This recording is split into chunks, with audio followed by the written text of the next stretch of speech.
Frankenstein, Dracula, werewolves, phantoms, zombies, gorgons, mad scientists, abominable snowmen. These are the monsters that they have created. Peter Cushing, Christopher Lee, Ingrid Pitt, Veronica Carson, Oliver Reed, Madeline Smith, Barbara Shelley, Michael Gow, Hazel Court, Bartine Beswick. These are the people that faced the horrors. Jimmy Sangster, Terrence Fisher, Michael Carreras, Peter Sasty, John Elder, Evan Jones, Anthony Hines. These are the people who created the horrors behind Hammer Studios. Welcome to Conversations in Hammer Studio Horrors, your gateway into classic horror cinema, brought to you by Broken Lighthouse Pictures and Something Wicked Entertainment.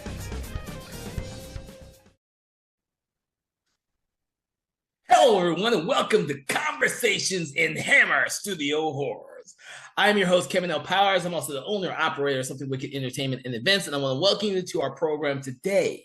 So if you've been with us or our main podcast, which is Conversations in Horror, you'll realize that what we do on our program is we take an individual film and we kind of critique it, analyze it, kind of have a conversation about it. Now, with this new podcast, which focuses on only the Hammer Studio films, you'll realize that we're going to bring up a lot of different things in our conversation that kind of revolves around all the Hammer films, because all our hosts here are fans of the Hammer films. And so we hope you are as well. But if you are not a fan, we hope to make you a fan. So we want to thank you for listening to our podcast. So without further ado, I'd like to introduce our host or guest host, and we have a lot of them on today's program. So I hope that you will be able to differentiate between all of us, because we are such huge fans of the franchise and of the movie we are talking about today. So I'm going to say all three of their names, and we'll go from there. I first want to thank Thomas Tinnerello for joining us again. Thank you so much, my friend. Thank you, Kevin. And I will try to differentiate my voice by being a British gentleman, because none of you are British. So I think this will help audiences understand that there is a fourth person here. All right, and then Who the fuck is that talking? That was Jim Adams. Yeah, I'm a total rake. I'm an American rake, man. Just. Okay. And then finally, we have Dave Watkins. So thank you all for joining us on the program today. Dave's just an American. Yeah, I'll do an American accent this time. Me too. Yeah. Maybe next time I'll do British. All right. And the film we are talking about is 1958, The Revenge of Frankenstein. Yeah. So, with so many of us on the program for today, we're going to kind of hopefully keep it moving along and kind of getting all of our ideals about this film going on, because this is the second in the Frankenstein cycle of films. Mm-hmm. And so we've already discussed the first film. And so let's just dig right in a little bit about our impressions of this film. Maybe it was the first time you've seen it, or maybe it is like your 20th time seeing this film, but we want to know your impressions of this film. Who would like to go first? Oh, I'll go first. Yeah, go, Jim. I saw this one back in the early 60s, about the first time it hit American TV. And this is one Hammer film. I don't think it was the first Hammer film I saw. We've talked about this before. Mm-hmm. I think the Quatermass Experiment was the first Hammer I saw. Wow. But this one was the one I saw more times than not. And it's the first film I ever owned. But I didn't own the whole film. They had what we called, when I growing up, they had these little things called Ken films. When I was growing up, they'd be little like 5 to 10 minute 8mm films, and they were silent, because they didn't have sound on them. Did you play them on a projector then? Yeah, you play them on a regular 8mm projector, and this was the very first one I bought. I bought this one and Rodan and a couple of other kaijus and some other ones. They only cost like a couple of bucks, and they ran about like 5 minutes encapsulation. But so, what 5 minutes of the film was it? Was it like just 5 minutes of the movie, or was it? It was almost like a thumbnail of the story, so you could pretty much watch it, and it was very very close to the story. So it's You So saw it's him like sort of put his, guy together and Carl's brain in the body and all that, and then all of the stuff that happened. And so it was like a silent black and white montage yeah, of the no, whole it was in movie. color. It Was was, in color. they did do it in color. Was that in But it Technicolor? was silent. It wasn't Technicolor. Yeah. So I know what it you're was talking silent about, because Jim. that 8 millimeter didn't have sound. Right. I know what you're talking about, Jim, because I remember I wasn't around when they came Just out, little but I do spools. remember them. Yes. Yeah, there's those little. I'd get them where I bought my monster models. Did you play music while you're watching it, or you just straight up? Well, just what I watched did, it? I had a little tape recorder, so I would make the sound. I would do the soundtrack and then try to sync it up. And Oh, cool. Yeah. when I'd show it to my friends, because it never did quite sync up. So Yeah. it was more like watching a Japanese British. If film. you're familiar with viewfinders, think of it like that. Yes. Yeah, it was. Yeah. So, and I grew up with viewfinders, so I was very familiar with what you're talking about, Jim. I'd seen them, but my family didn't have an 8 millimeter. I wish I still had them because they're worth a fortune nowadays. Yeah, Really? because they're so hard to find now. They really are. Yeah. What about you, Tom? Well, this was technically speaking, a first time watch for me. Oh. I had been exposed to this movie's existence by way of James Rolfe, otherwise known as the Angry Video Game Nerd. His channel, Cinemassacre, does a Monster Madness marathon of movie reviews every year around October. So as of this recording, we're not sure what he's doing this year, if he's doing anything. But one year he did a sequel fawn, and he did the Hammer Frankensteins. So he did all of them, and there's 7 of them, if I believe. That sounds about right. Yeah. Yeah. If you include the horror of Frankenstein, You've got to include reboot. the Ralph Bates one. Yeah, that's in the mix. Yeah. So I saw his review of it before I saw the movie. So pretty much the whole movie was spoiled for me before I even watched it. But I still kind of forgot like huge chunks of that review. So it was still fairly fresh to me. And I was coming hot off of seeing Curse of Frankenstein for the first time all the way through. So I'd say, I guess like the day before yesterday, as of this recording, was the first time I saw all the way through. And also we were talking earlier off air about how hard it is to find some of these movies streaming for free anywhere. And I just want to give a shout out to Tubi. God bless Tubi for doing the good work. I'll be a shill for Tubi. Yeah, that's my go-to all the time. How about you, Dave? So with this one, it was probably like maybe 5 or 6 years ago. I saw it, the whole thing for the first time. I did have a DVD of it for a while that for some reason I didn't watch it, but I got it at a yard sale or something, but I never watched it. But I did at one point, I guess maybe 5 or 6 years ago, I watched all the Frankenstein movies one at a time, in a row. But this one I had seen part of it before, but I actually think this is one of the better ones. But really, all of the Frankenstein movies, in comparison to the Dracula movies, almost all of them are really good. Yes. Yeah. Well, I saw this one. This is the first one I actually saw because I never watched any of these movies in order. This is the first one I saw. Which is still weird to me because that's how I saw it in order like that too. I saw Curse well after I saw Revenge. Yeah. I had to find Curse. That's why I have like 3 copies of this movie, is because I have like a really, really old VHS copy, and then I got a DVD copy, and then I have it in the box set as well. Right. Did you see when they did the marathon of these on Sci-Fi Channel back in the 90s? Yes. Because I remember I saw pieces of Evil of Frankenstein that time, and I think I saw a chunk of Frankenstein the Monster from Hell. So those are the only other 2 that I've seen. And then there was very closely followed by Frankenstein created woman, and yes. I think I remember Frankenstein and the Monster from Hell is the last one. I believe. That was that came out after my favorite. My favorite was Frankenstein Must Be Destroyed, which was just before that one. Right. Okay. And that Ralph Bates one was between those 2. And the Ralph Bates one was like 1971 or 72, something like that. Yeah. But they do seem to, even with the Peter Cushing versions of these films, they do kind of seem to reboot between some of them, like especially between the second and third one. Horror was a reboot of Curse. Yeah.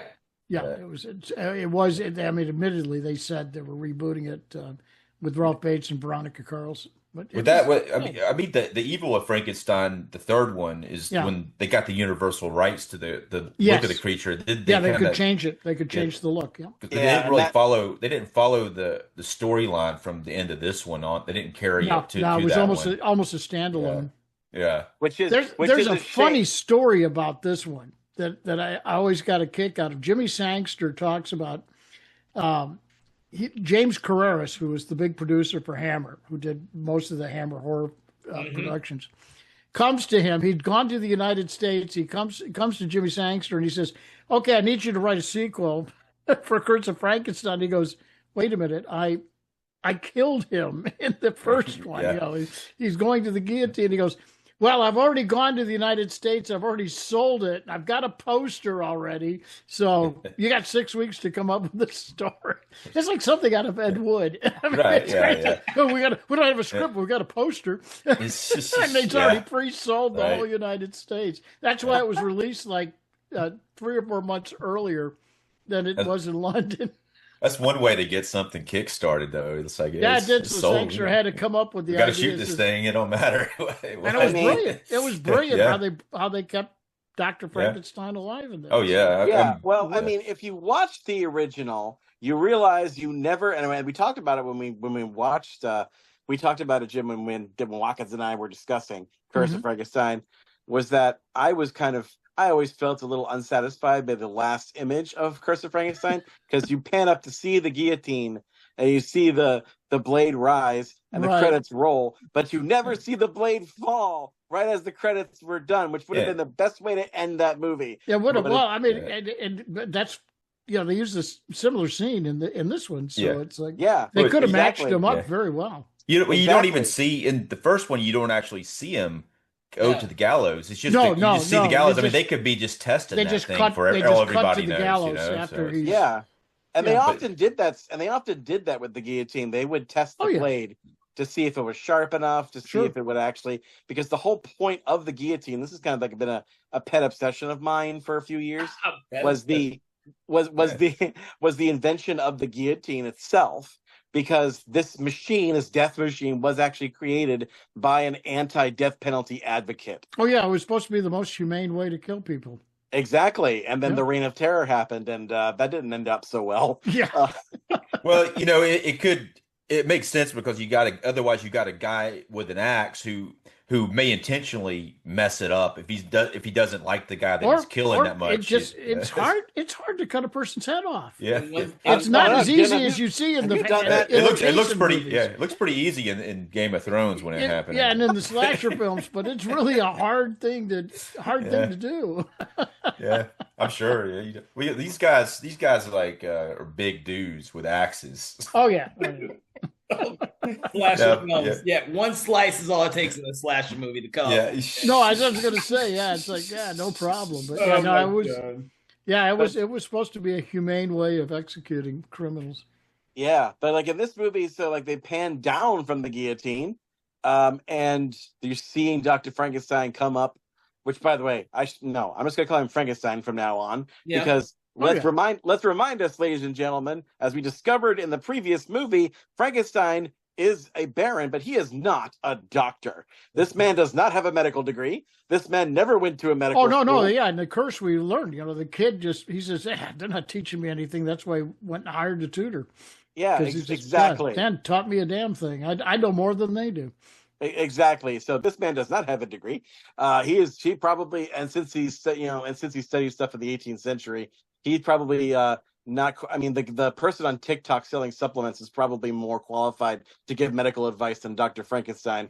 But anyway, but he's up there, and there's this hunchback, lazy-eyed looking guy behind him that we didn't see. Carl.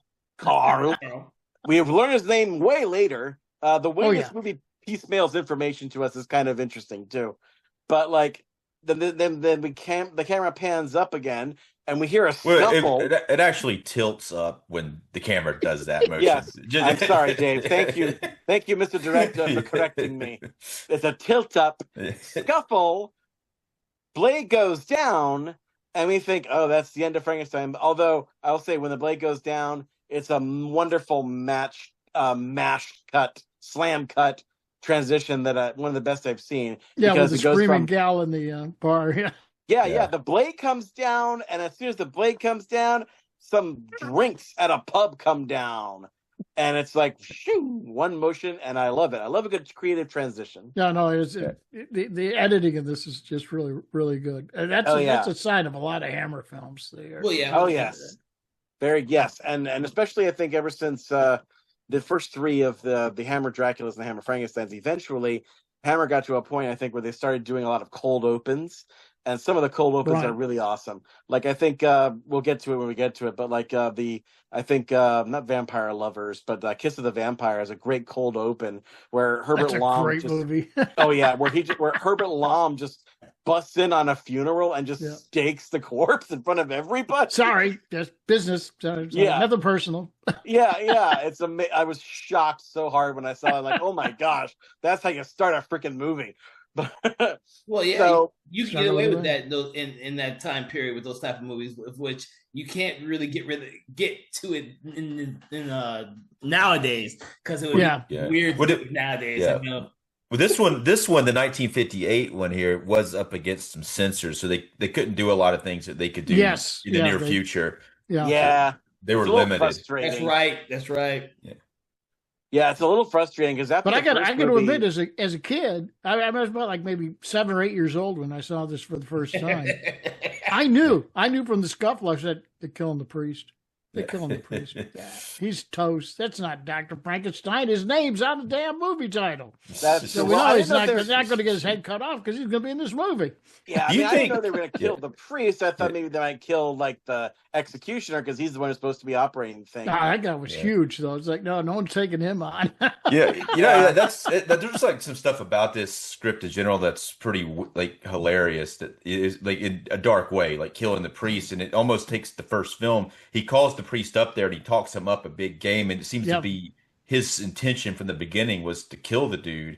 And he just, I mean, obviously it wasn't from the first film. They had to make that up here, but it's pretty hilarious that he does. No, it matched up. Yeah, it matched up really well with because in Curse of Frankenstein, he calls the priest like you said, and said, "I'm just calling you. I mean, I don't believe in anything, but I'm just calling you, or whatever." But so it matches up really well. That now you think, okay, that was all planned.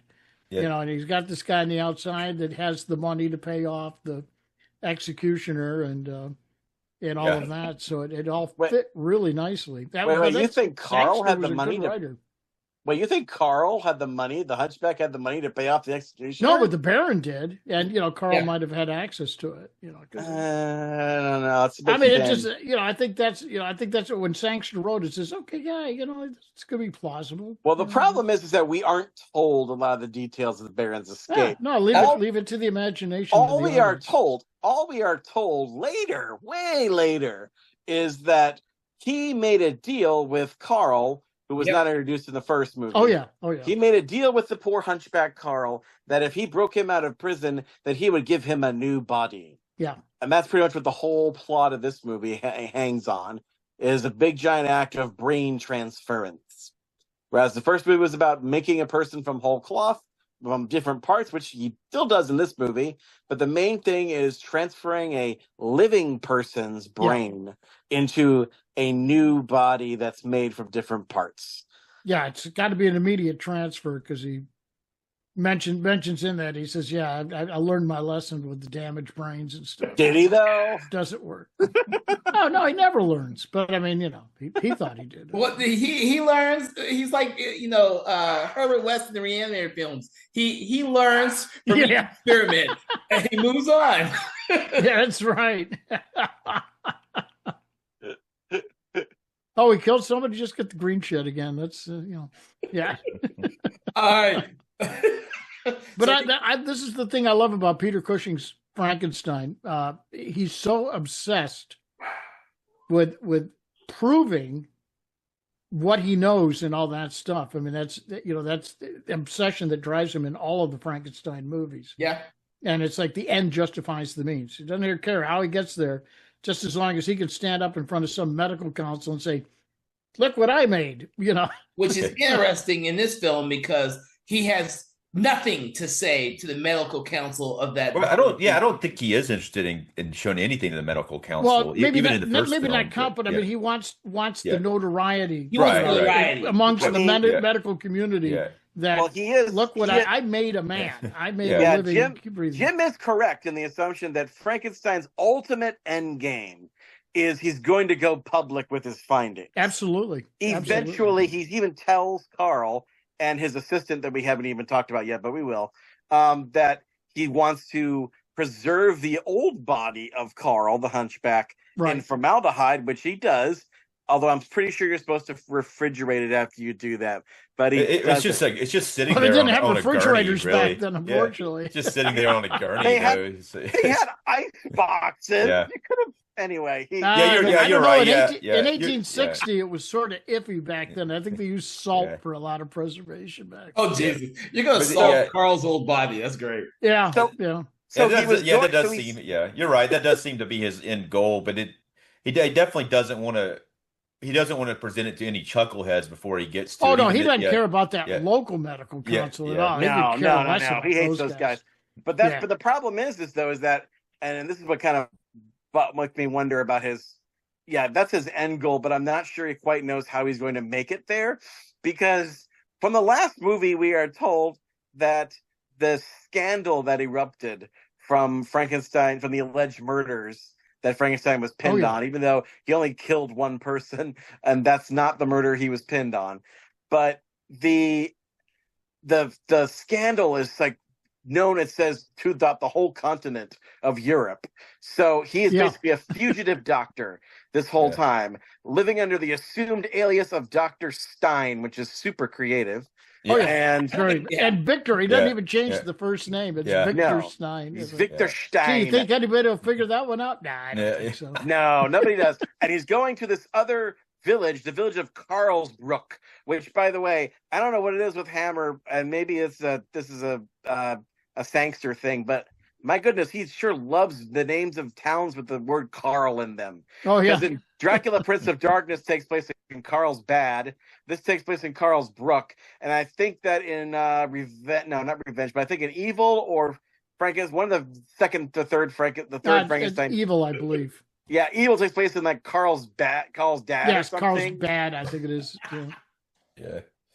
They reuse a lot of sets. They used a lot of Horror of Dracula sets in this because they shot it almost as soon as Horror of Dracula wrapped. They went, okay, time to shoot this.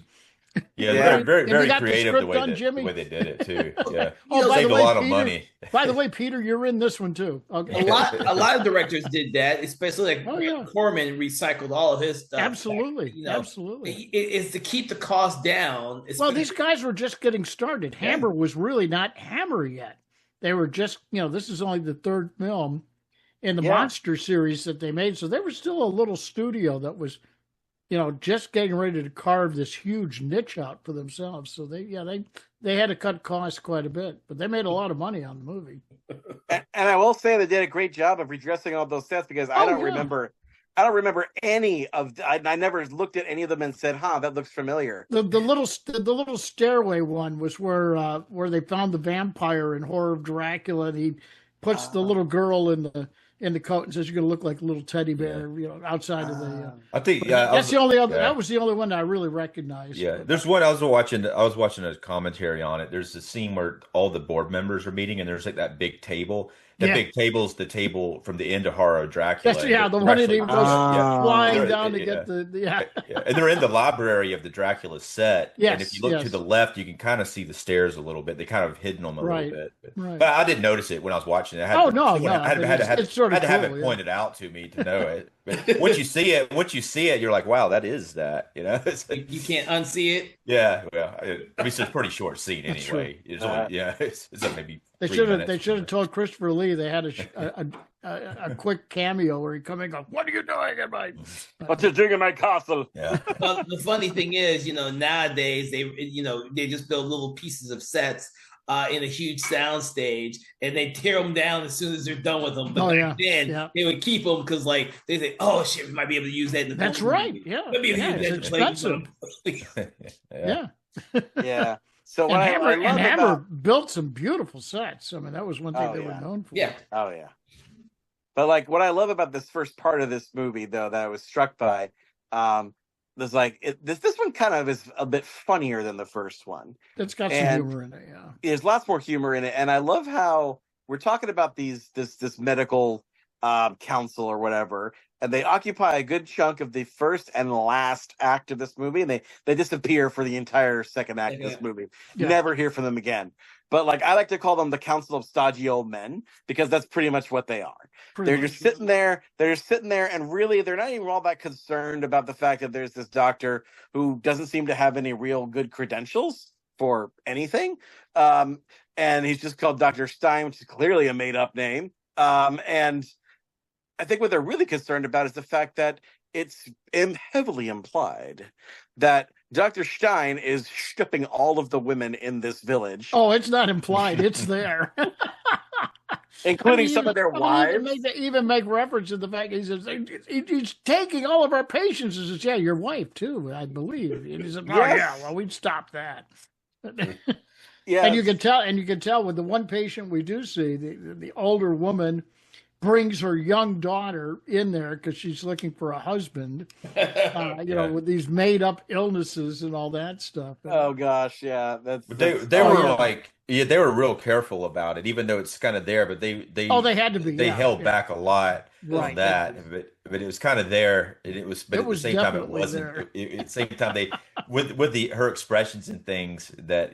They could have gone a lot bigger with that, but they held back. Oh, they did. They did in the first movie go a lot bigger than that because there's a total full-on make-out in the hallway scene with the French maid in the first movie. Oh, right. Valerie Gaunt, yeah. They don't go that far in this movie, although I was fully expecting it to. As soon as they introduce, what's her name, Margaret Conrad. Yeah, Margaret Conrad, the daughter of the big medical guy. Yeah. And when she said in her way that she was the daughter of the minister, I thought, oh no. Oh no. Oh no. We have horny pastor's kid got 2:00.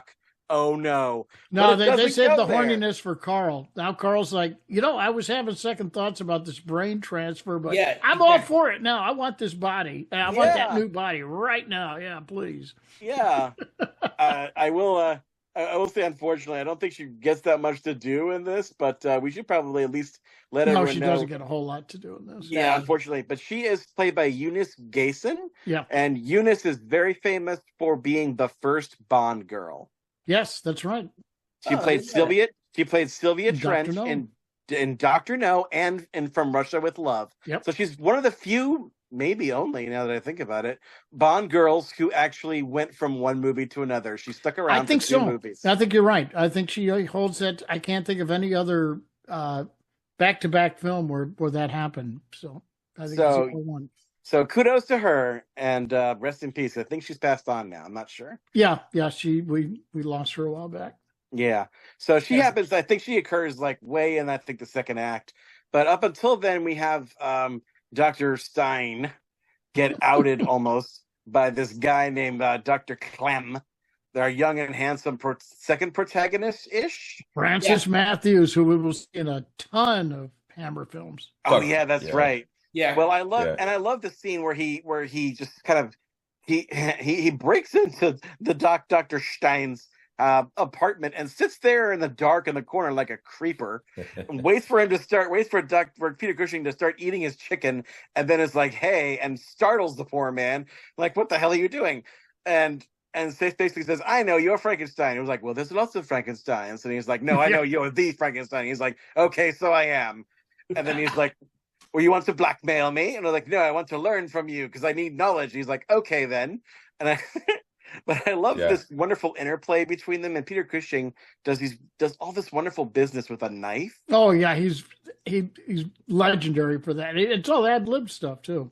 Yeah, and he's such a diva too. He's become so just like full of himself. He's got a pink vest, And he's like, there's lots of us. There's even some Frankensteins in America. Yeah. Which by the way would have been an amazing Hammer Frankenstein.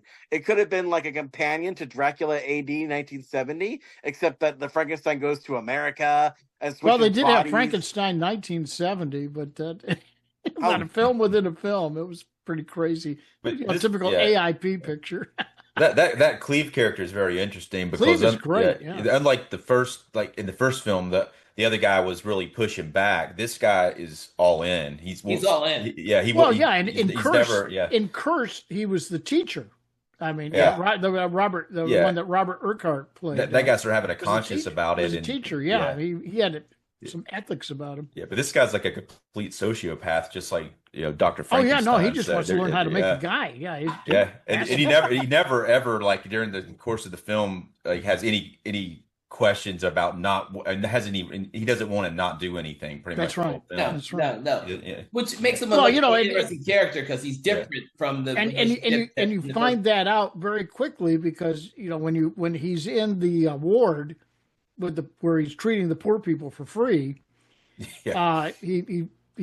says his pickpocket. He says he's got to take his arm off, and then Cleve realizes that he gets his package delivered to him, which is the arm that he has taken off, and he's going to put it on his new body, and he was he didn't even question. He says, "Oh yeah, it's a pickpocket's hand, isn't it?" He says, "Yeah, I love the fingers. The fingers are really." They did a good job of identifying it by this tattoo that's on the hand. So you're able to throughout the film. It's shown that several times, so you're always able to identify the hand. Right. Yeah, we should probably explain to the audience out there who might be lost at this point if they haven't seen the movie, which is likely because until recently, thank God for Tubi, it was fairly hard to find. Like we said, the Council of Old Men is upset that this guy is stripping all their women, but he's also super popular, probably because he's stripping all their women. Oh yeah, that's it. Most of his patients, I assume, are women.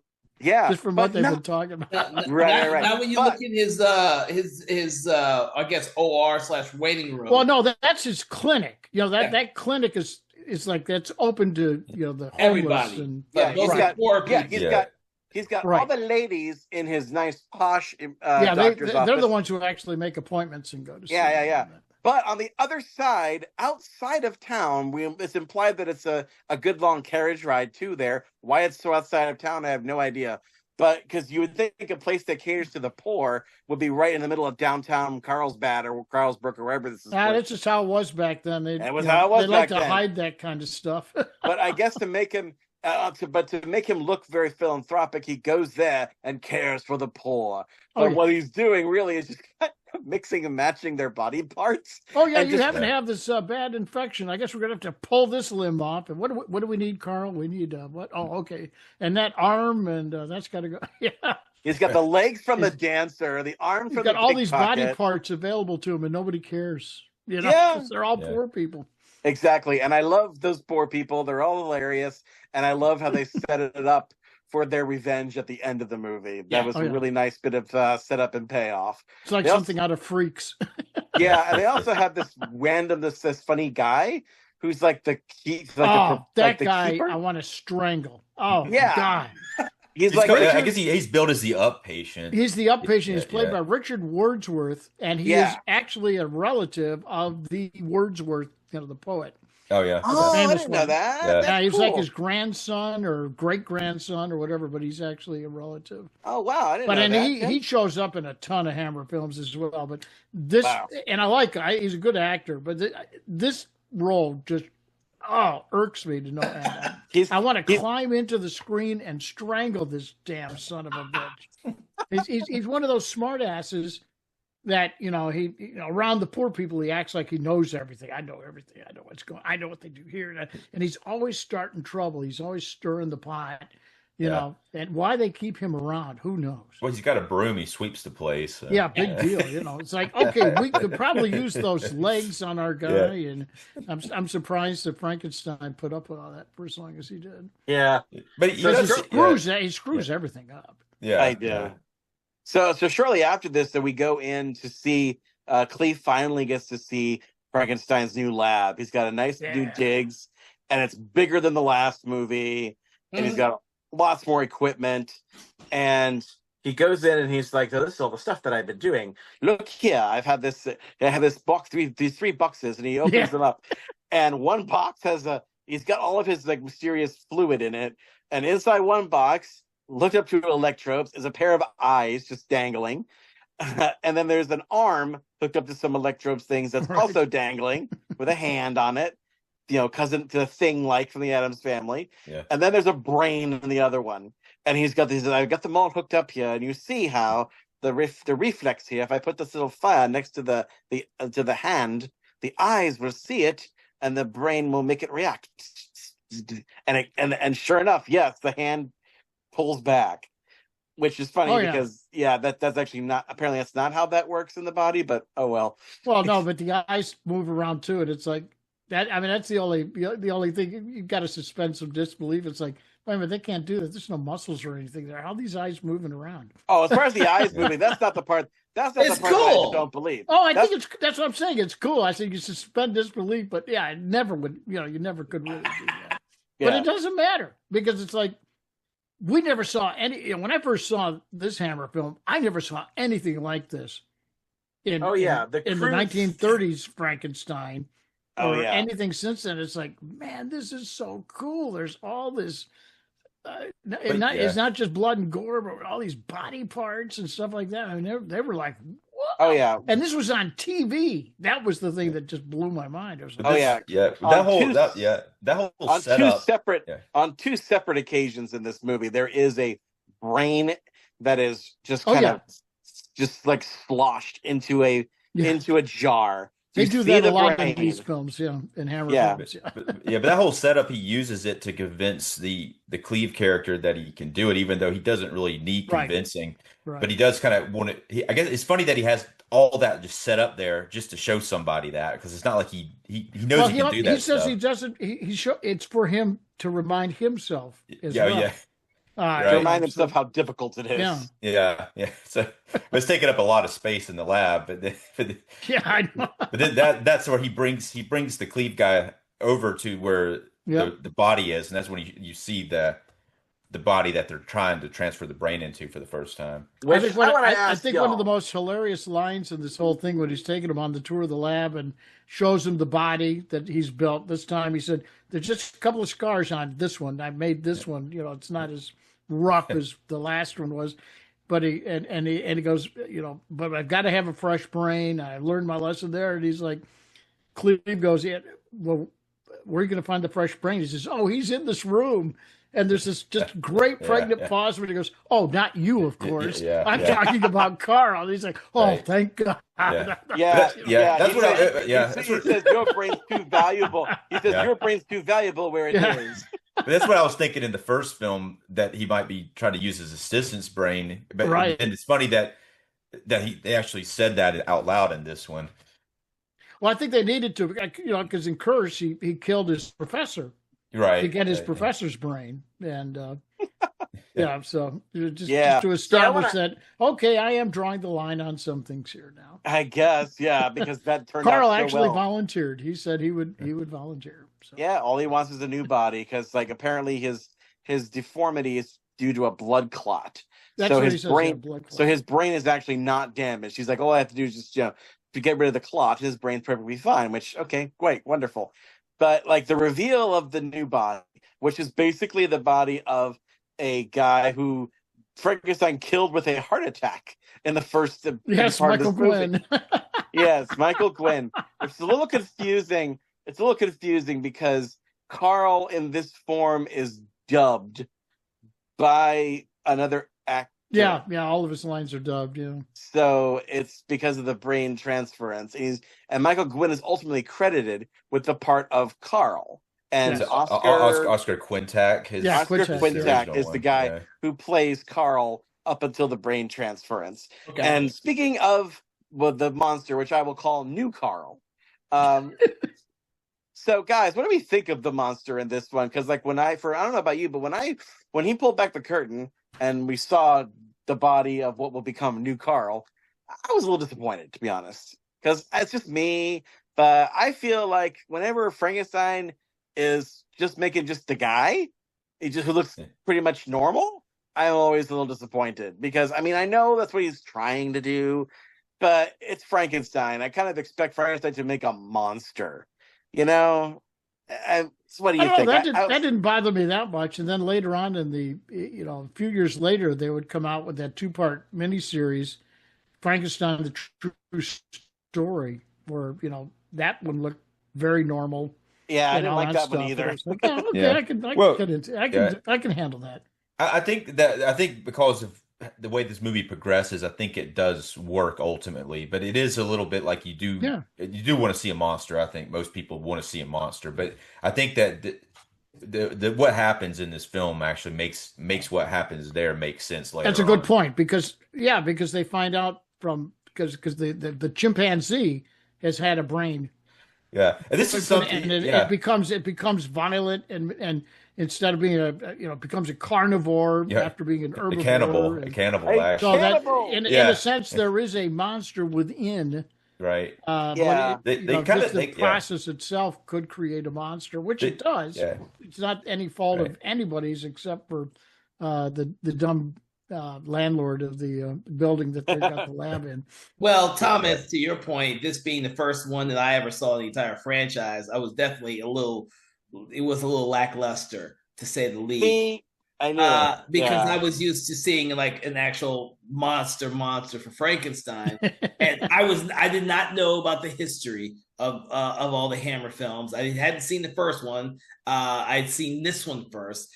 And it after seeing this film, even though I didn't like a lot of it, it didn't prompt me to go search out the other ones immediately, which is why I never until now, while we're doing the show, everyone, I'm rewatching them in order, but I've never watched them in order ever until now. I'm forcing myself to watch them in the way in which they were originally released, so I can see them in a different light. But yes, to your point, Thomas, it was very lackluster to me, and then I didn't go out immediately to find the first movie or the third movie. I actually think I saw Frankenstein Created Woman next. My order. That's an underrated film. Yeah, it's a good one. It really is. It's a very underrated film. It's Martin Scorsese's favorite Frankenstein movie. Yeah, apparently. But I think in this one though, they do seem to change the rules, which in an interesting way, in a very creative way, but they don't really come back to these rules in the later films. But they make them create like cannibals when they change the brain out and that's kind of what they're trying to do. Well, that's like what happened to the ape. Yeah, the ape becomes now. And did he? It is a. I don't know if I necessarily want to go so far ahead, but he does. His brain makes his new body start to behave like his old body eventually.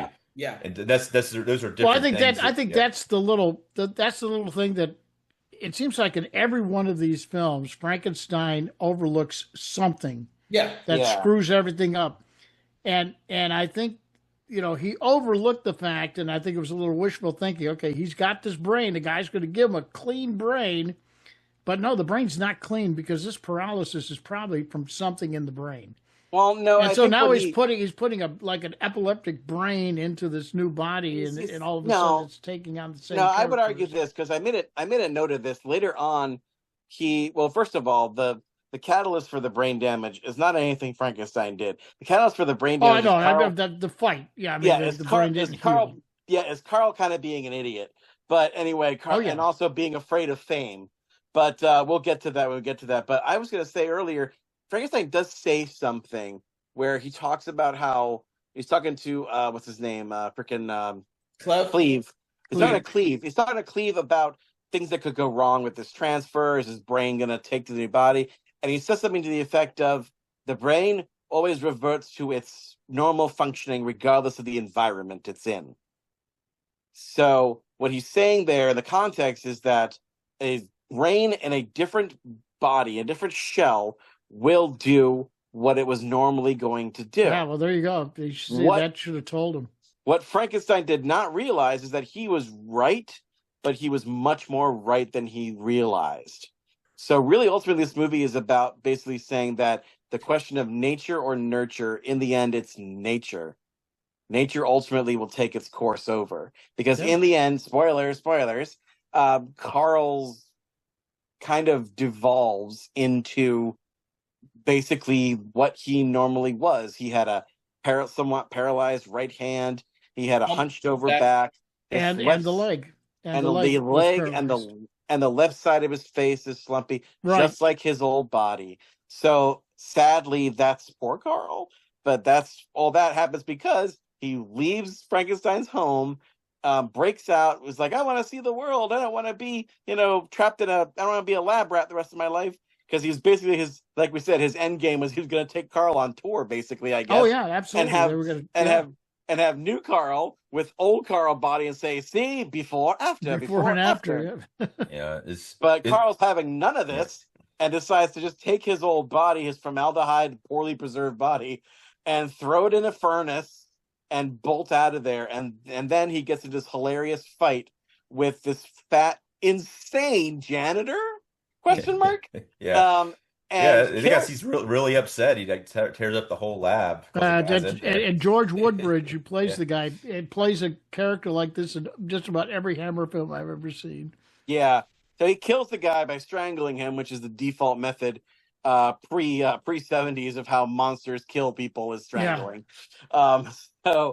And that's how his downfall starts. And the cannibalism thing, which I wish they'd played a little bit more. I mean, I understand why they didn't, but even in scenes where it is implied he did do that, they don't even mention it.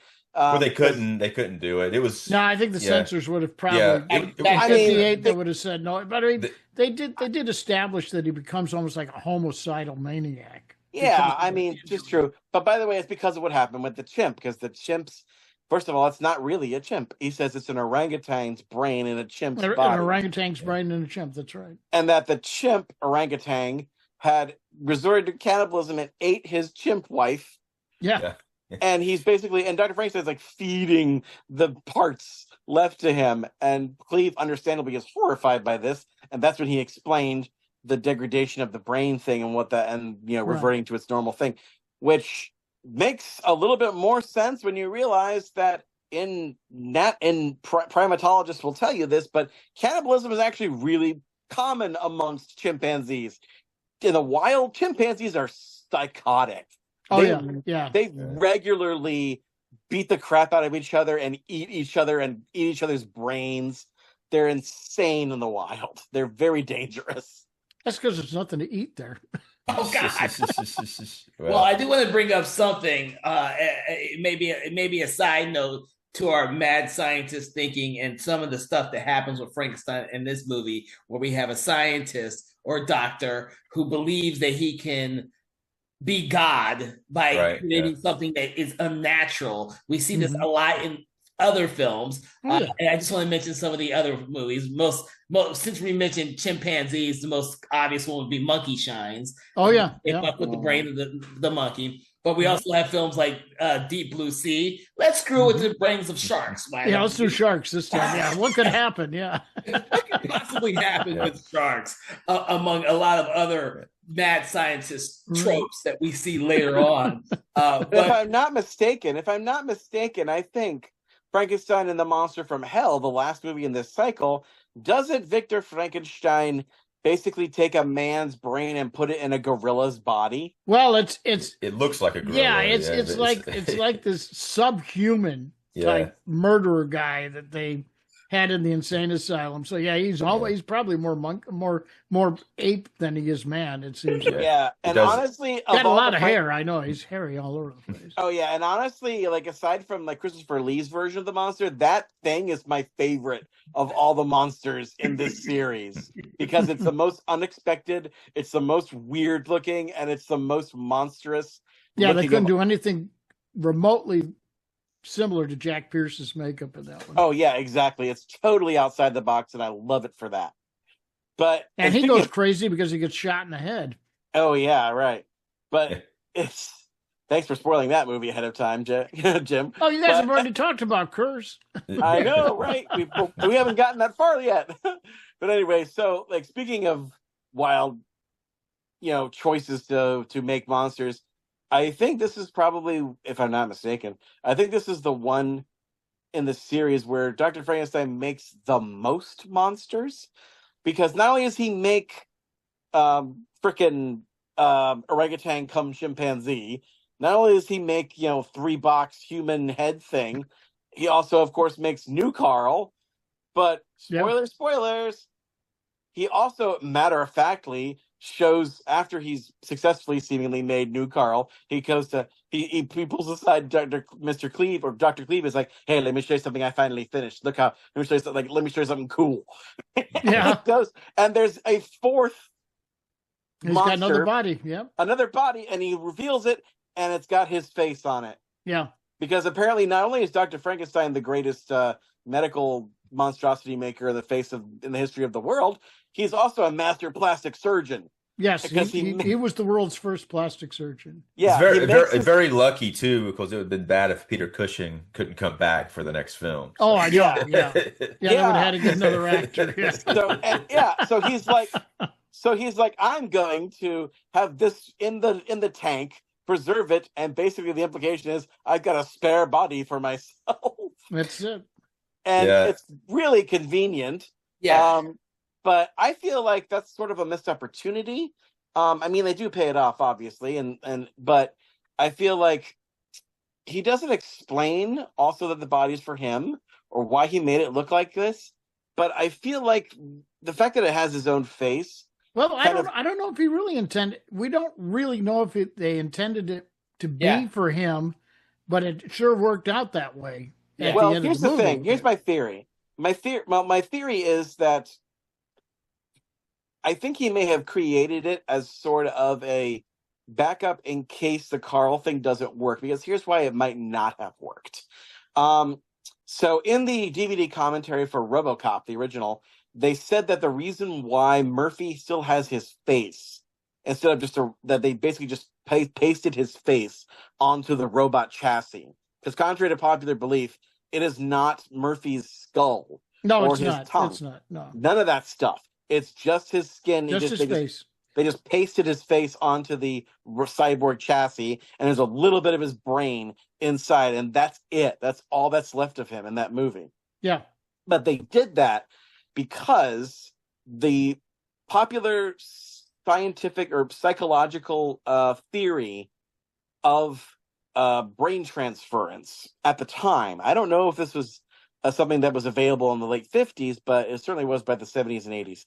The idea was that if, contrary to what Quantum Leap would have you believe, if you were to wake up in a body that is not yours, and if you were to stare at a different face that is not your face and move your hand that is not your hand, the idea was that you would have a psychotic break and go insane.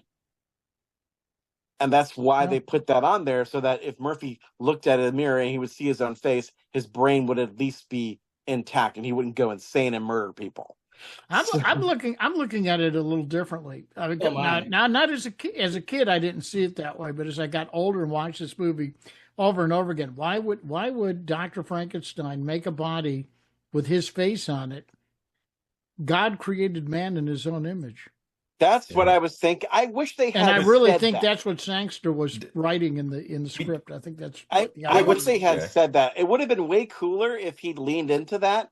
Like if he had said that, because that would also play into.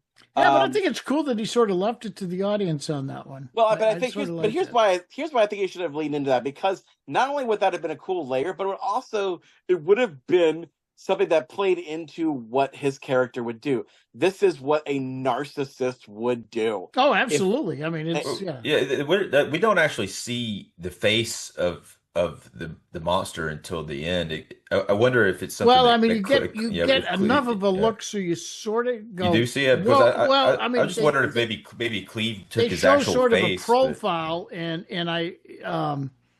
After I'd seen this movie quite a bit, and I was well into my adult years, it was like, wait a minute, did I see what I thought I saw? And then that, I don't know if the mind just filled it in for me or not, but it was like, okay, wait a minute, I think that's supposed to look like him, Yeah, I think it would have been more interesting almost if instead of having a stitched together new body for Carl, if he actually put Carl's brain into that body, and then he could have had a dual performance from Peter Cushing the whole movie, where he's having conversations with his double, and he save could a have lot of had, money.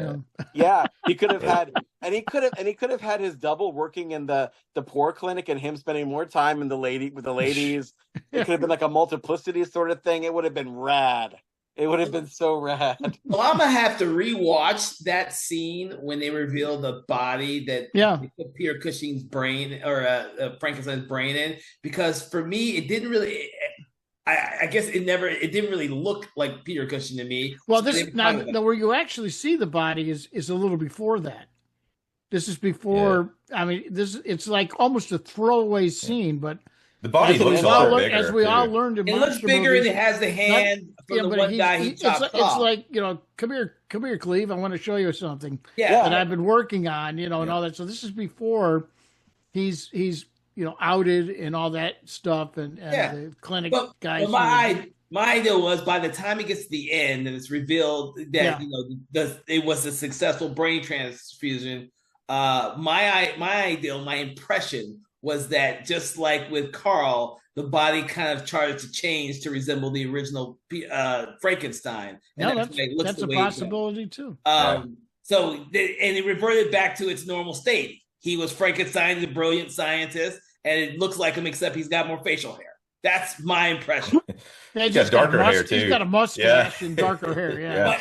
I don't think the hair color is going to change. Hey, look, if a pair of glasses can keep you from discovering who Superman is, what the hell, He's got like a 70s porn stash too. He's all like, So no, I'll have to look at the body again, because when I looked at it, for me, I just took it as just a random another body person. Just sort of, it favors him. Every time I see it now, I really can't not see. I'll have to see it. Peter Cushing in that face there.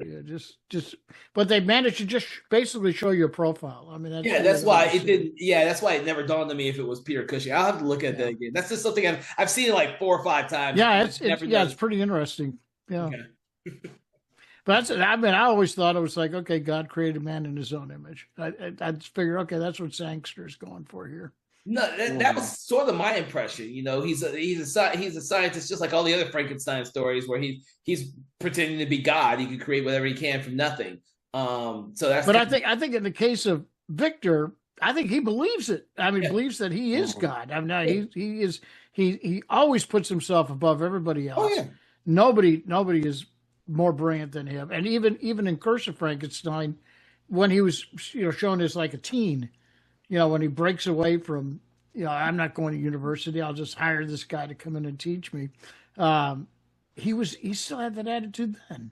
No, his Frankenstein and Reanimator, the Reanimator. Herbert West. Herbert West are like the exact same scientists in my brain. Very much so. So that's how I take it. They both think they're God. They think they're above everyone else. They can do whatever they want to. That's how I see both of them. And I think if you read, Mary Shelley's book, I think really brings that out. That mental state. The only Frankenstein in that is that he really does believe that. The only difference between Herbert West and this Frankenstein is that Herbert West would never ever have any interest at all in sex, whereas this guy is a total ladies' man. Oh yeah, who is constantly apparently lining up women at his clinic to do stup. Which of course I will borrow from Lily von Stupp. Yeah, and in 1969 when they made Frankenstein Must Be Destroyed, he rapes the lead woman in that movie. Don't remind me. So I mean, that's I guess the censorship was a little relaxed then, so they because there were some versions of that where they cut a major portion of that scene out. So. Yeah. The first time I saw the film, and I saw it in the theater, I was in I had just started high school, and that scene wasn't in it. I saw it later on when I was in college, and they brought it in as a film for one of the student union series. And it's like, wait a minute, where'd that scene come from? I don't remember. Yeah. I was like, wow. Be hard one to forget. Yeah. But I remember, when I finally got a chance to meet Veronica Carlson and became friends with her, we talked about this quite a bit.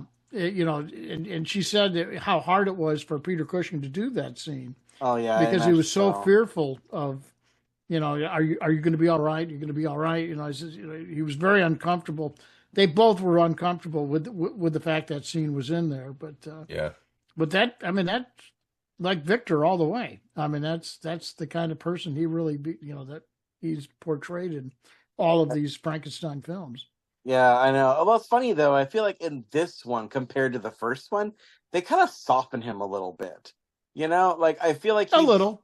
He's slightly better as a person than the first one because he totally just he soothes Carl. He seems to almost care for Carl at some points. I don't think you'd find that in the first movie. I mean, he literally just chains his monster to a wall in the first movie. I think he's gotten better at being a sociopath in this one. I was thinking the same thing. It's a sociopathic thing that he as it goes on knows how to play that game. Yeah. But he starts to lose his patience as the film goes on. Yes, and he even with Cleve, he tells him off several times, and he doesn't have much patience for some of the stuff that Cleve does. Because Cleve's not as he hasn't been doing it as long as him, so he actually accidentally tells. Well, Carl, I mean, Cleve in a sense sort of screwed up when he was telling Carl about all the cool things they were going to do. Right. Now he's got his new body, and I was like, "Oh man, you idiot!" So he tells him all. He tells Cleve off several times, and he had the right to. But at the same time, he doesn't have.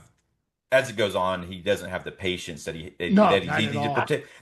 trying to act like he's presenting earlier. But when things start to not go the way he wants them to go, he doesn't handle it very good. I mean, he really nails Cleve. Why didn't you tell me immediately and all that? What's this with you and the woman there? You should have told me. That meddling woman. Yeah, he does say that too. So. Yeah, it's very misogynist. Now I'm going to go to this damn party with this woman who's trying to shove her daughter on. I know Frankenstein is a bastard, but I kind of agree with him as regards to Cleve because that guy is an idiot. He never should. But he just can't keep his mouth shut. I mean, he's the worst thing for this whole operation. I mean, But when you're saying he's being nice to Cleve, I think that he is doing it, but he's doing it for his own goals because he knows that he has to be able to convince him to do it. Everything he does is for his own benefit. But that is how you get a person with narcissistic personality disorder to at least behave like a good person. Yes, you have to convince them that it is within their best interest to do so. That's how you trick their brain into being decent. I wish certain politicians would get that idea, but apparently never happened. But anyway, I wanted to go back to because we can progress a little bit. We're almost to the end here. We talked about most of the end, but yes, go ahead. I know, right? But as far as but going back to the whole characters who aren't interested in sex at all, there's a hilarious beat where poor new Carl is starting to go full monster. He's starting to go full monster, and he's just wandering around. It's a great scene. He's already been. This really lovely little scene where he begs Margaret Conrad to keep him safe and secret in the barn, and then he starts to have this moment where it seems like he's losing feeling in his hand.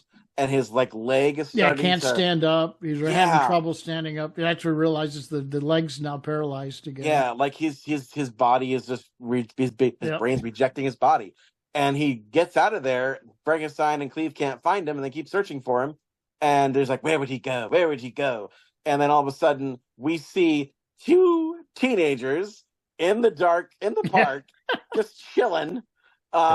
There's this, we don't know the name of the dude, but there's Gerda is his boyfriend, her girlfriend. Yes. And she's she's so bored with him. He's she's hot to trot. She's ready to go, man. Yeah, she's looking at ants. Yeah. He's looking at ants. Yeah, he's horny AF, and her boyfriend is oh, look at these ants. They're fascinating, aren't they? See the little scurrying about here. And she's I'm going home. Yeah. And she gets up. And he's bye, Greta. And then out comes new Carl, all drooling, and grabs her and goes. Ah! And we don't know what happens to her except that they find the body later. We sort of figured it's not going to be good. And it's also funny how Frankenstein, unless you saw puffs of cigarette smoke coming from behind the the rocks or something. And otherwise, yeah, she's dead. Yeah. Well, I think though, uh, the way it's presented, it could be one of two options, like what you guys are saying about the sexual part of it. But I think it's more of a cannibalistic thing where It could be. Yeah, even when he throws the guy on the ground, the janitor, and he kills him, he cuts to his face drooling, and he's thinking about eating him. And True. I hadn't thought about that, but you're right. Yeah, yeah. The censors actually thought it was sexual in that scene, and they were concerned about it. And then they had to talk to the censors, telling them that no, what's happened is his brain's starting to he's become hungry. cannibalistic. Yeah, I think that's what happens with the girl too. No, you're right. I hadn't thought about that, but that's me good, neither. good I haven't thought about observation. that either. Yeah, Good observation. yeah. So, but they find her body, and the constables are like, "Oh, we found a body here. You're a doctor, right?" And he's like, "Yes, we'll observe it for you." and they go in, and they basically do a. I'm not even sure what they do. They just look at it. He just looks at it. Yeah. He just lifts up the thing and says, nothing I can do here. Yeah. Yeah. She's clearly dead. It's in God's hands now. Yeah. But this leads them ultimately to go back to this like society function because they're looking for Margaret Conrad, right? To get a clue so as to where cuss her out. Yeah, which he does too. Oh, he does. Oh my gosh, he's such a bastard to her. But anyway, your mother wants me to marry you. Yeah. No. Yeah, it's funny how he goes in there with the intention of telling her off, and there's like he's just so mad at that point that that's a really bad move. And what's the other than just because of his ego, he has to let her know about it, that he's mad at her. Yeah. Oh yeah, he's such a narcissist. He can't let it go. Yeah. But lucky or unlucky for him. New Carl just breaks in like he's gone full monster and going after Margaret, or then goes after Dr. Frankenstein in the midst of all these society people, including her mother, and he just do you take requests? No, then he sees Frankenstein. Yeah, that would have been funny if that happened, but no, that doesn't happen. He just looks at him, says Frank, points to Peter Cushing and says Frankenstein. And then dies, which is to me like kind of an anticlimax. I was expecting something more from my. Well, they shot it a couple of different ways. They shot it where Frankenstein actually goes, Carl. Yeah, I read that. And then when they tested it against screenings, they said, "Wait, it works better if Frankenstein just sits there and acts like he doesn't know what the hell's going on, even though everyone in the room's going." Gee, I think that monster knows him. Yeah. Yeah. And what's with this Frankenstein? I think we know that name from somewhere. Yeah. Maybe the next town over, Yeah. But I do feel like it's kind of an anticlimax where you built up this monster for the entire movie. And in the end, what does he do? He staggers onto a place and dies. But then the movie keeps going, though. There's a whole other act where there's basically an inquiry where we're back to the Society of Stodgy Old Men. And there's a great little short scene where the stodgy old men are questioning Frankenstein, and he has a pretty good argument as to why he's not the Frankenstein, and makes fools of all of them, even though he's clearly the guy, and just gets up and walks away. Yeah. Like, peace out. And they're like, what just happened here?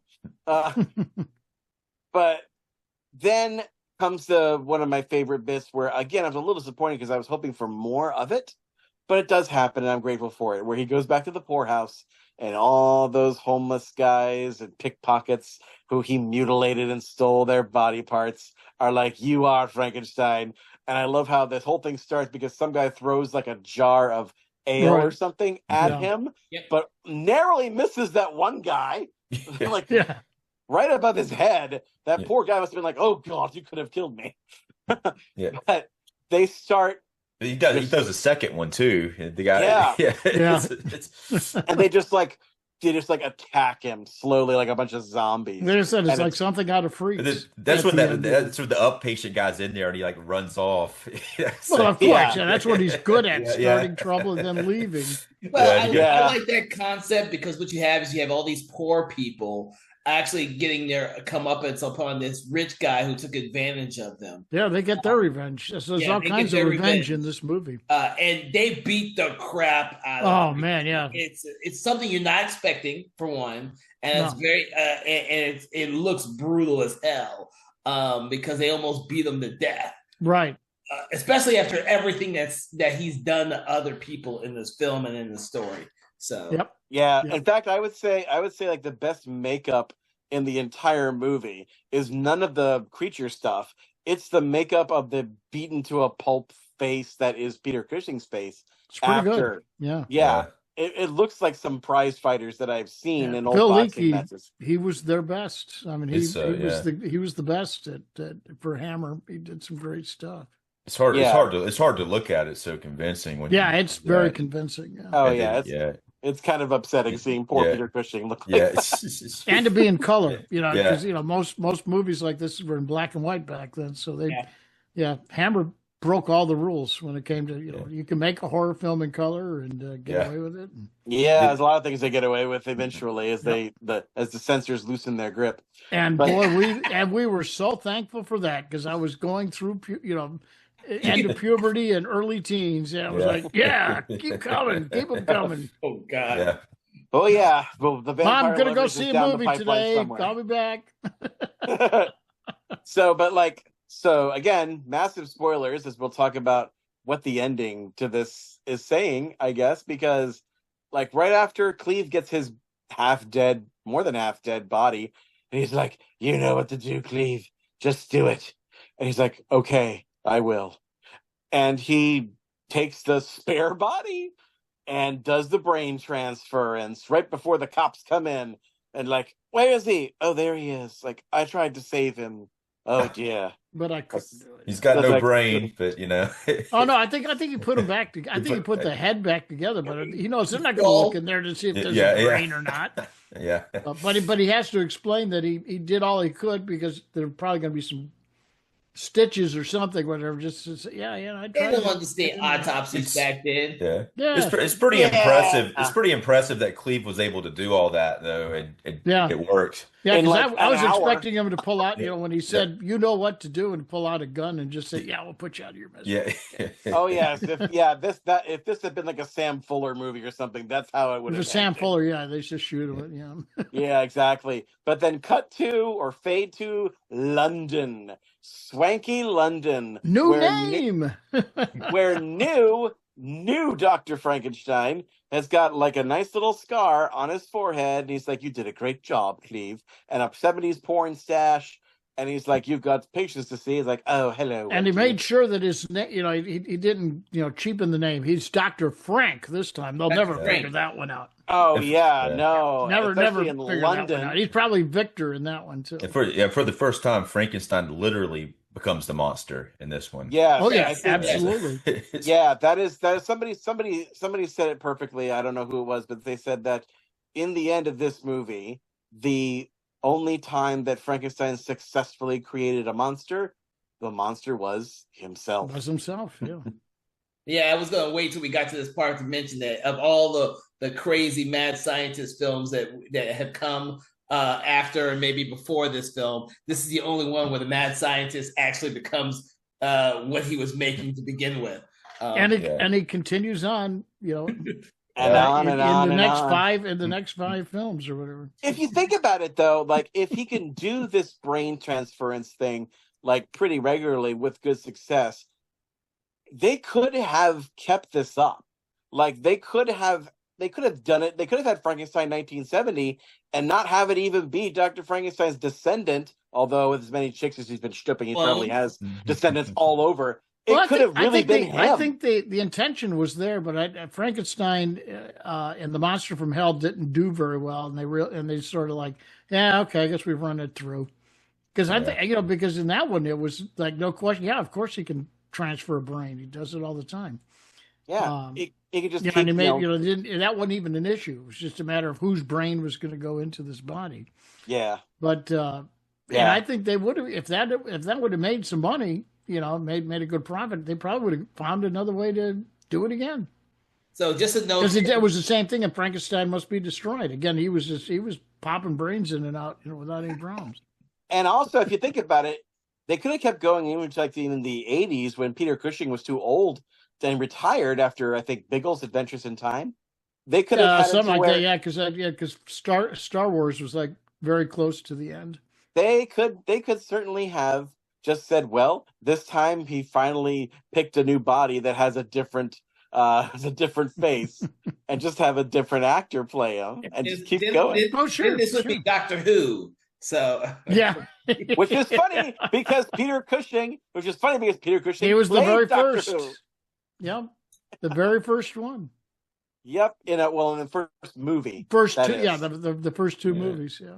Yes, the I think Terror in the Year 2525 something, or and Doctor Who and the Daleks, which is really a different Doctor Who than the show. It's totally different. He's almost like a he's Peter senile Cushing. grandfather type. Yeah. So he's kind of like the first Doctor. It's a fun movie. But it's nothing like what you'd come to see in the TV show. Yeah. Well, I can't wait till we do Evil of Frankenstein, because in that one we have a proper monster, where he actually looks like a monster instead of what we got. And it's funny, that's the least popular of all. Really? But I liked it. I mean, I didn't have any problems with it. What little I saw of it on Sci-Fi Channel, Evil of Frankenstein looked pretty good. I thought it was actually pretty good, but a lot of guys my age is like, I didn't care for that one. That's I don't weird. know why. I really don't know why. I don't know. Maybe it's because I thought the story was very good. Because I don't want to give it all away now. Wait until you it's okay, Jim. We'll get to it when we get to it. You'll be getting to it, yeah. But, I mean, it's just I always liked that film. No problems with it. Yes. So for everyone listening to the show, we will eventually touch upon all of the Frankenstein films. We have the 7 films. I think that we've there's like 7, and we'll get to them in order so that I can enjoy them as they were meant to be. Yes, this is all for Kevin's benefit. That's right. This whole thing is for Kevin's benefit. Why do you think I decided to do this podcast to begin with? It's for my benefit, because I was never probably going to get around to watching these in order. But actually, once you get to Evil, you can sort of jump around, because they really don't string together. I don't want to jump around. No, I know. I'm just saying though. So I mean, they almost are all sort of standalones. They don't have the tight continuity that the Hammer Dracula movies have. They don't. No. They were doing reboots, re-sequels, and all that other crap before the current run of sequels, reboots. Well, no, I mean, horror's the only one that they actually did as a reboot. I mean, and so the other ones were just unique stories that stood alone on their own. Yeah. So speaking of reboots, I'm going to beta test this new segment here. Okay. Exclusively for Conversations in Hammer Horror. This is an exclusive here, guys. You are the beta test audience for this right now. And it's a segment I like to call Do we get paid for this? Reanimate this. So basically what the segment is we get to reanimate the Hammer Frankenstein franchise, and we'll probably do this for a later Dracula installment, and maybe for The Mummy, and maybe for Plague of the Zombies. Who knows?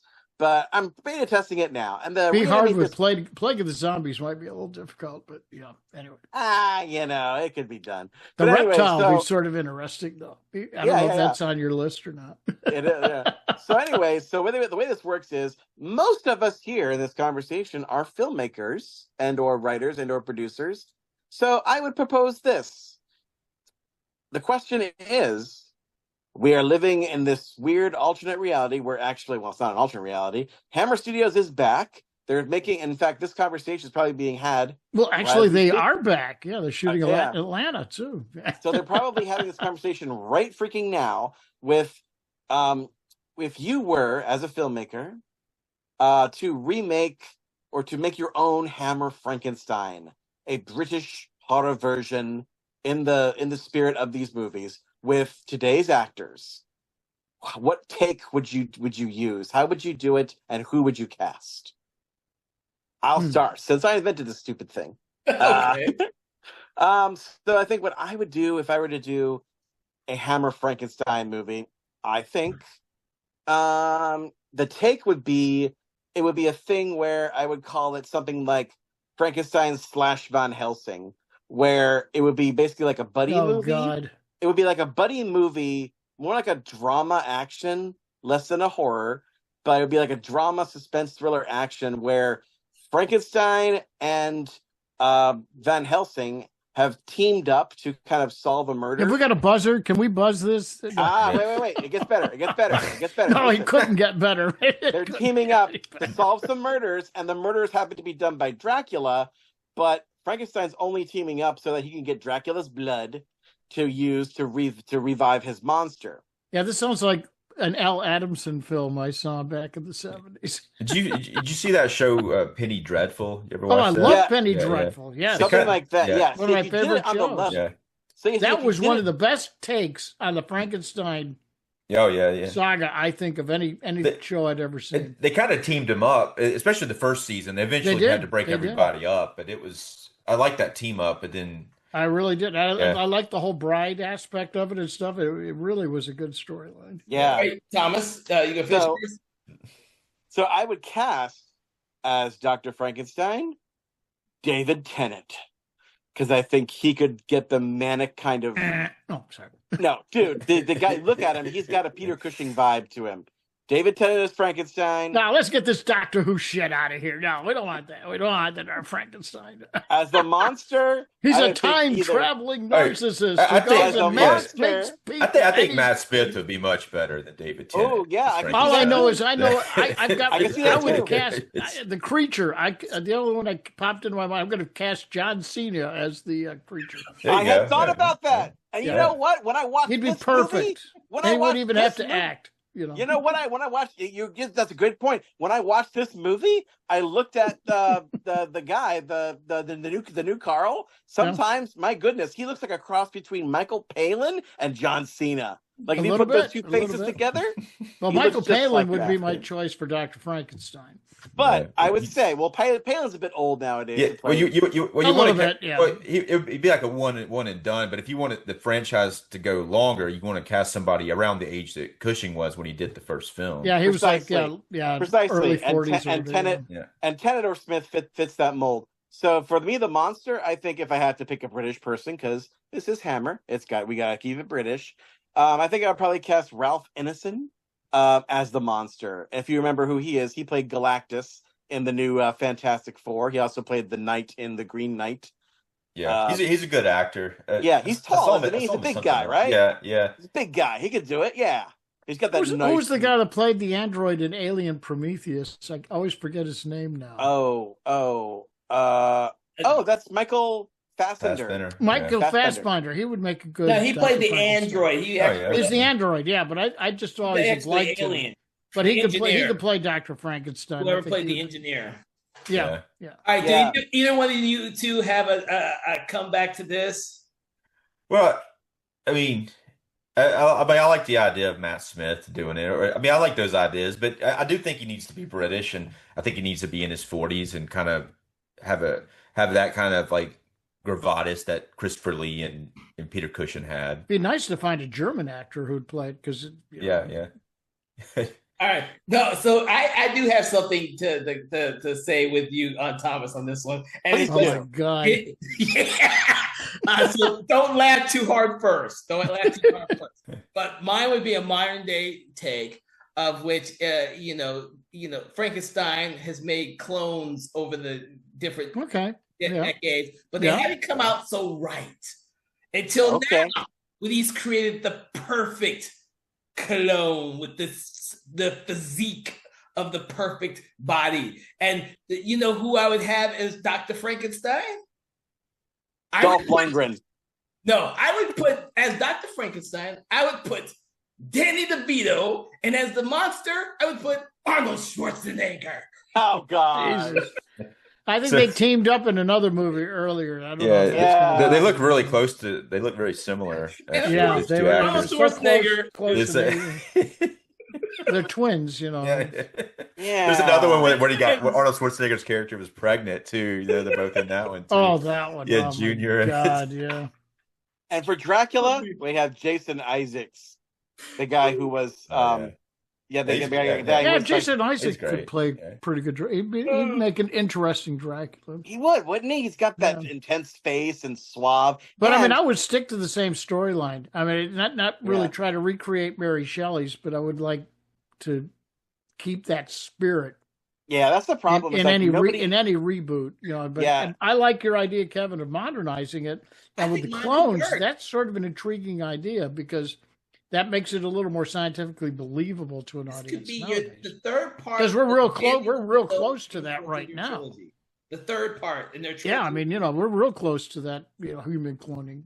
Can't you just see Danny DeVito just doing his maniacal, the penguin character? I can't go for Danny DeVito and Arnold Schwarzenegger. Oh, come on. It would be magic. That's a real stretch. No. But then again, Michael Keaton played a pretty good Batman. So Michael Keaton can play like the Carl character. So. I'm telling you, no, here's what you do. Instead of Danny DeVito, you get Peter Dinklage and Dolph Lundgren. I would go for that more than I would for Danny DeVito. I like Peter Dinklage. Yeah.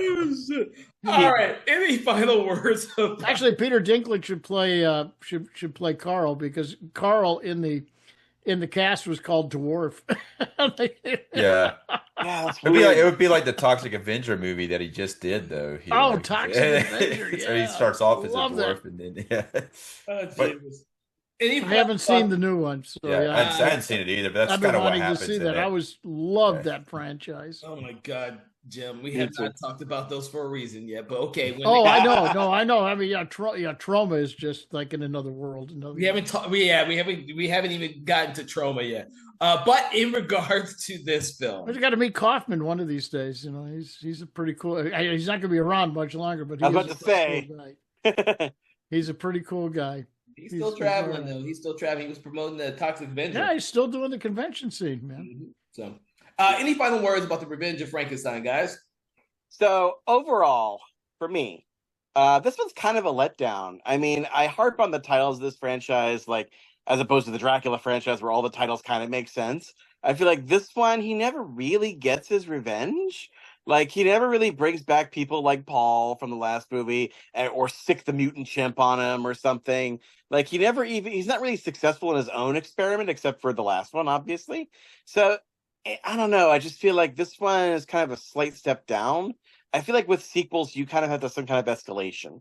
And yes, they do, like I said, have more monsters, but I don't know. Like I said, I was kind of let down that he's not. That's seeing the new Carl first, he's kind of just a guy in the end. And in the end, he becomes not really a monster, kind of. He becomes really just kind of a disabled guy in the end. Mm-hmm. And I feel like it's a step down, but Peter Cushing carries the whole movie. He's still worth watching. Every minute he's on screen, it's electric. So for me, I'm going to give this one 2.5 cannibal chimps out of 5. Cannibal chimps out of 5. Okay. That's my object I choose to represent this movie, is that cannibal chimp, who's not really a chimp. He's actually a trans chimp, if you were. He's an orangutan in a brain. He's an orangutan brain in a chimp body. So really, maybe just the chimp, maybe the orangutan just like felt like he was born in the wrong body, and Dr. Frankenstein just gender affirmed that brain into a chimp body. I don't know. There's no evidence of that in the film at all. No, there isn't. There's not. All right, Dave. But that is something, though. I actually like this one. I think I see what you're saying about the monster not being a monster, but I think there's a lot to it. I do like the back and forth between Cleve and Frankenstein, just these two sociopaths teaming up and doing this experiment. And so I'm going to leave it with. I'm going to do 4 stars for this one. I think it's one of the better of the Frankenstein films. Okay. What about you, Jim? That's 4 out of 5 stars, by the way. This one is always going to have a warm place in my heart because it was so early on. And like I said, I saw this before I saw Curse of Frankenstein. So this was my first Hammer Frankenstein. But I've always enjoyed, even watching it just 2 nights ago. I just really, really get a kick out of this film. I could agree with Dave. I give it 4 dismembered priest heads out of 5. I just the story and everything works for me, and always has. Before we watched, And hey, they sold America and had a poster before they even wrote the script, so that's got to mean something, Yeah. Before rewatching the film for the podcast, I would have hands down given it a 4. But having rewatched it and reevaluate some of it, there are certain aspects I don't really like as much because I'm now watching these in order. Oh, you're thinking about it too much. I'm thinking about it too much. But I still think this is one of the films that Peter Cushing carries by far, and he's my favorite thing about all the Frank. Absolutely. Oh yeah, absolutely. By far my favorite thing about all of them. So I'm going to give it 3.5 pairs of disembodied eyeballs. Ooh, good try. Good pull. Good pull. So that's really 7 eyeballs, right? Yes. He gives it 7 eyeballs. Oh, Jesus Christ. All right. So, guys, I want to thank you for talking about this film, The Revenge of Frankenstein from 1958 with me. I hope everyone out there that you're listening, that you enjoyed this conversation. I wish that you will all go back and check out some of our previous episodes, especially on the one for the first, was Curse of Frankenstein was the first one. As well as some of the other films that we've already discussed on the program. Make sure to follow, subscribe, do that thing you do on your favorite podcast and your favorite podcast app, Spotify or YouTube. Also, make sure to check out our sister program, which is Conversations in Horror, which is also available. And we have produced over 150 episodes of that program. So there are plenty of other movies you can check out on that program. From all of us here at Something Wicked Entertainment, I want to wish you all pleasant transplants. Have a good day. Conversations in Hammer Studio Horrors is a Broken Lighthouse Pictures and Something Wicked Entertainment podcast. It is hosted by Kevin L. Powers, original music provided by Dusty Ellison, produced and directed by Kevin L. Powers. Our executive producer is Kelly A. Inoka. This podcast is produced in Gwinnett County, Georgia. Conversations in Hammer Studio Horrors is part of the Conversations in Horror podcast franchise and is copyright 2025 Broken Lighthouse Pictures. No part of this program can be used without express permission from Broken Lighthouse Pictures.